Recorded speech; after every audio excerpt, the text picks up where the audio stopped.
السلام عليكم البنات، كنتمنى تكونوا بخير وعلى خير. انا دائما كنحضر هاد الحريشات وكيجيو زوينين بزاف، كنحضرهم للفطور وقلت علاش لا هاد المره بغيت نصايبهم، قلت نصورهم معكم. هنا عاده كندير غير 3 د الكؤوس، يعني كندير غير نصف ديال هاد الكميه، مي هاد المره درت شويه كميه كثيره، درت 6 د الكؤوس ديال السميده رقيقه. نتوما الا غادي ديروا 3 د الكؤوس كتقسموا كاع المكونات على جوج. هنا درت 6 د الكؤوس ديال السميده رقيقه، درت واحد المعلقه مع مرش ديال الخميره ديال الحلويات، درت معلقه كذلك كبيره مع مرش ديال الملحه، درت 2 معالق كبار ديال السكر سنيده، كيف كتشوفوا ماشي معلقه ماشي عامره يعني ممسوحه، والعسل حتى هو كذلك كندير 2 معالق ما يكونوش عامرين بزاف.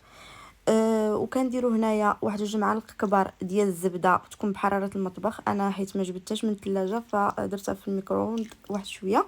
صافي هنا كنديروا كاس ديال الزيت ما يكونش عامر بزاف حتى الفم، وكنبسبسوه هاد السميده مزيان يعني كتاخذ لينا واحد الوقت.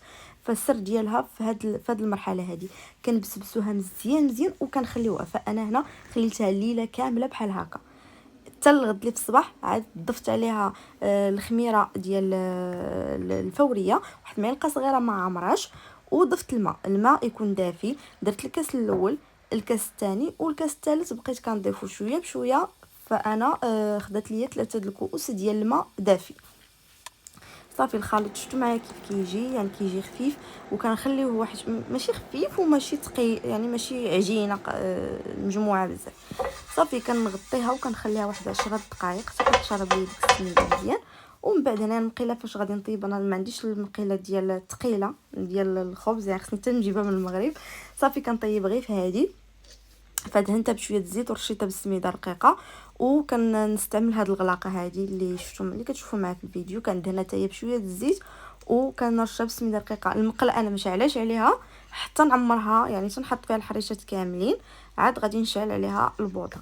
صافي هنايا كناخذ واحد الكميه ديال الخليط ديال السميده وكنقادو هكا شويه في يدي، وكنرش عليه السميده الرقيقه وتنحطو في هاد الغلاقه هذه، وكنقادو بالاصابع ديالي بحال هكا، وكيكون هذا هو الشكل ديالها. وكنحطوها في المقله، كنبقى بحال هكا حتى كنكمل، حتى كنعمر المقله كامله. عاد كنشعل عليها البوطه بطبيعه الحال، العافيه ما تكونش مجهده وما تكونش يعني منقوصه بزاف، كتكون ما بين وبين المهم. صافي وكنخليهم حتى كيطيبوا، مره كنقلبوهم حتى كيتحمروا من الجهات بجوج.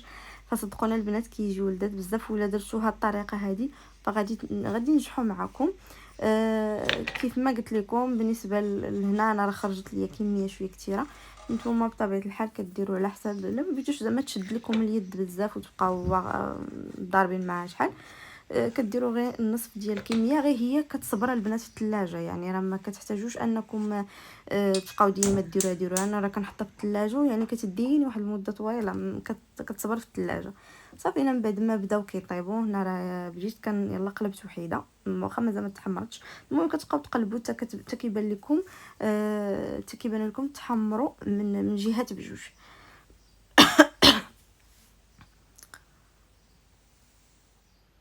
صافي هذا هو الشكل ديال الحريشات ديالنا من بعد ما طابوا. شفتوا معايا كيف كيجيو البنات لذاذ بزاف وناجحين. هنا دهنتها بالجبن والعسل، غتشوفوا معايا كيف كتجي من الداخل، ما كتجيش معجنه ولا مدقصه، بالعكس كيجيو زوينين بزاف. ان شاء الله تجربوهم ويعجبوكم، تردوا عليا في الكومونتير. نتلاقاو ان شاء الله في فيديو اخر. السلام عليكم.